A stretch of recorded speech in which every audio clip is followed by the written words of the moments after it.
अमित शाह जी कहते हैं संसद में, मान्यवर जब गृह मंत्रालय की चर्चा होती है तब हमारे देश में 2014 के पहले से जब नरेंद्र मोदी सरकार चुनकर आई तब कई सारे लेजेंसी इश्यूज हमें मिले, बहुत बड़े बड़े इशू मिले।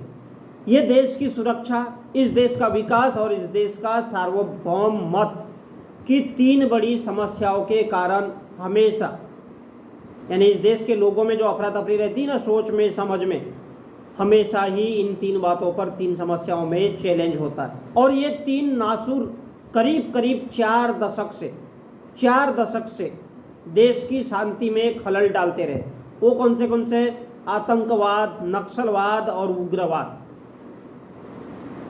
आतंकवाद, नक्सलवाद और उग्रवाद देश की सुरक्षा पर सवालिया निशान लगाते हैं और देश की व्यवस्था को ही हास्यास्पद बना दिया है। तीन नासूर, जम्मू कश्मीर की समस्या, जम्मू कश्मीर की समस्या, टेररिज्म की समस्या और वामपंथी उग्रवाद जो तिरुपति बालाजी से पशुपति नाथ तक स्वप्न देखते थे। और तीसरी समस्या थी उत्तर पूर्व का उग्रवाद, जहां पर अफस्पा कानून लागू है। तो अमित शाह जी का कहना बिल्कुल सही है। अफस्पा ऐसा कानून है, जब चाहो जिसको चाहो उठाओ, पेलो, ठोको, मारो और कहानी उसकी खत्म करो।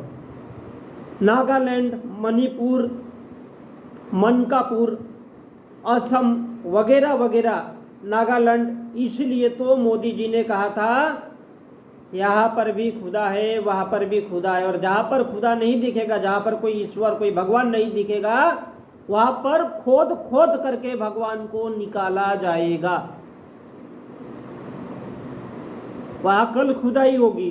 तो ये जो उग्रवाद है, नक्सलवाद है, आतंक है, कश्मीर समस्या है, ये देश के लिए खतरा तो है, लेकिन नो बेल नो जेल। ये जो आतंकवादी होते हैं ना, उग्रवादी होते हैं, उनके लिए तो यही अच्छा है। No bail, no jail, no court, no कचेरी, सीधा सीधा प्रभु से मेल। तो ये कैसे होता है? अफस्पा कानून लगा करके किया जाता है। पुलिस फोर्स, सेना, पुलिस, ये जो जितने भी तमाम इस देश की सिक्योरिटी फोर्सेस है ना, वो सब लगा करके ठोक ठाक कर दिया जाता है, जैसा मणिपुर में किया गया था।